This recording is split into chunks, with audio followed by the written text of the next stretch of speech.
The Los Angeles Lakers took the floor last night, and despite falling 119-110 to the Oklahoma City Thunder, delivered a performance that was far more competitive than the final score suggests. This was a matchup missing its two biggest stars.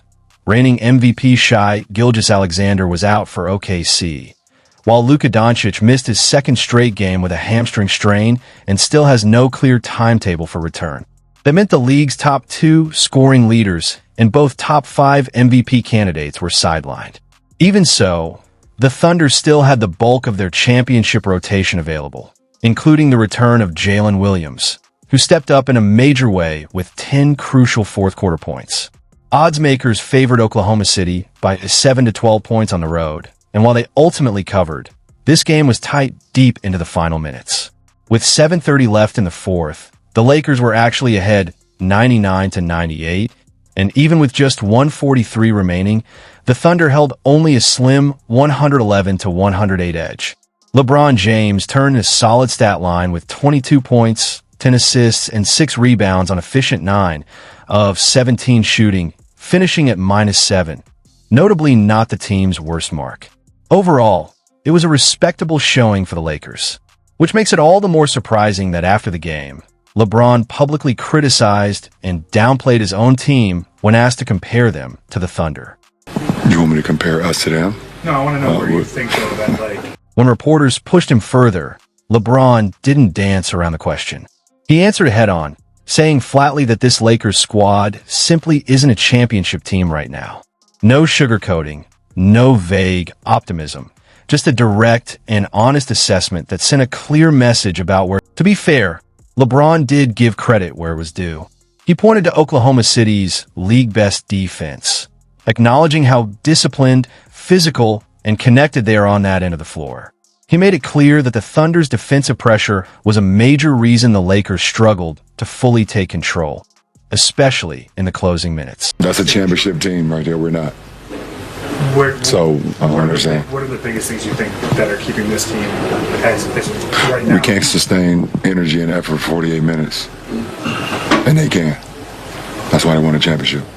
At the same time, he made it clear that he wasn't disappointed with his own team's effort on that end. LeBron said he felt the Lakers actually held their own defensively and competed the right way. In his view, the defense wasn't the problem. They executed well enough to win, but simply couldn't close the gap when it mattered most. They're number one in defense, statistically. I would say up there with a couple other teams, but yeah, they put a lot of pressure. They got a lot of guys that can, extended defense, with Kaysen and obviously AC, Dort and, J-Dub, and a lot of those guys can, really get to the ball and push your offense out of the scoring area. So in the end, though, LeBron boiled it down to something simple. According to him, the difference wasn't effort or defensive intensity. It was shot making. Oklahoma City converted when it counted, and the Lakers didn't.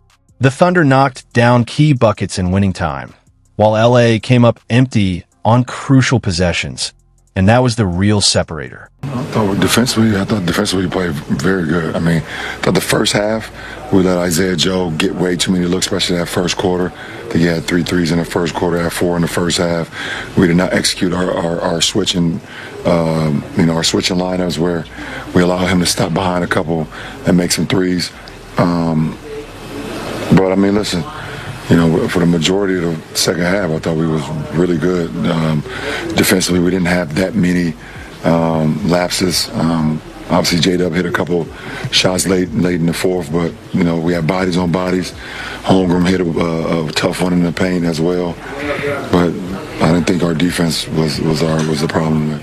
And if you really break it down, some of that responsibility may fall on LeBron himself.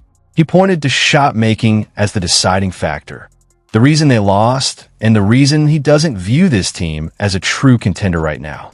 While he finished with strong overall numbers, his fourth quarter told a different story. LeBron made just 2 of his 6 shots in the final period, missed both of his 3-point attempts, and came up empty on 2 crucial free throws late in the game. Those are moments that swing outcomes.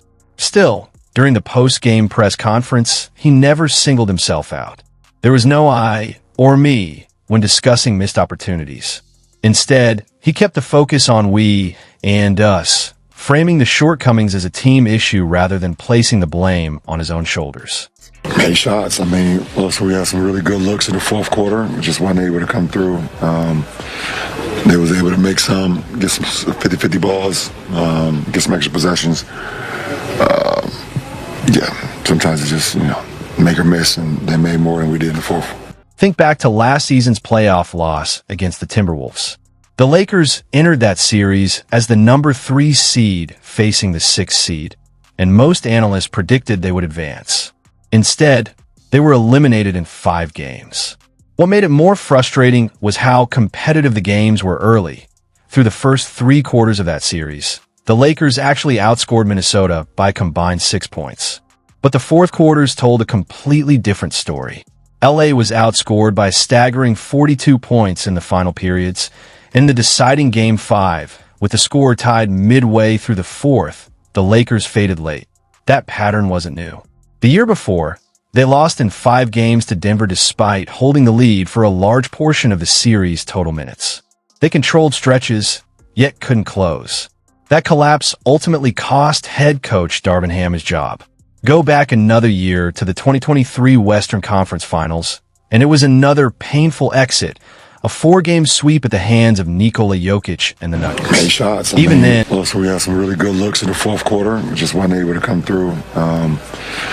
They was able to make some, get some 50-50 balls, get some extra possessions.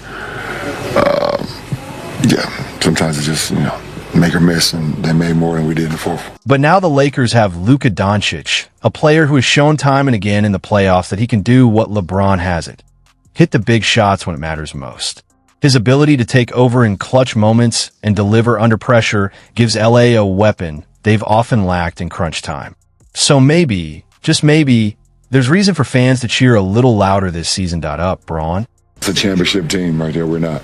Maybe the Lakers aren't true championship contenders without Luka, but don't panic. Things should look a lot brighter once their bus driver is back in the lineup.